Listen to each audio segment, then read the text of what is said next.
Bu videoda tsement bo'yicha foydali ma'lumot bo'ladi. Buni sementga ko'p ish tushadiganlar, даже ba'zi bir sotuvchilarimiz ham yaxshi bilishmaydi. Sement betonlarga o'xshab oldinlari 300, 400, 500 shunga o'xshagan markalarda yurg'izilgan bo'lsa, keyin ular klassga o'tkazilgan. 32,5, 42,5, 52,5 sinflilari bo'ladi.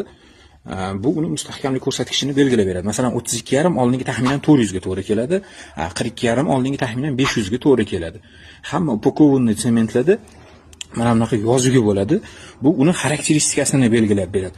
Masalan, SM2 bu unga mineral qo'shimcha qo'shilganligini bildiradi. Yonidagi B bo'lsa, buni mana bunaqasida mana A si bor. Ikkalovi bu tipini bildiradi.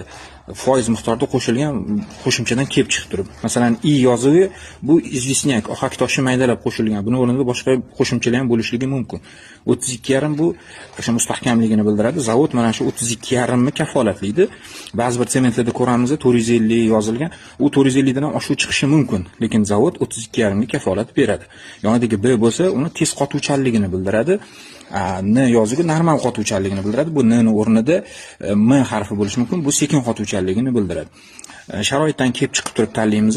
B masalan sovuq kunlarda tez qotish kerak bo'lgan joylarda B dan foydalansak, N harfini issiq sharoitda, normal sharoitda foydalansa bo'ladi, chunki o'zi unga ishlatadigan, beton ishlatadigan materiallarimiz ham issiq kunda qizib turadi.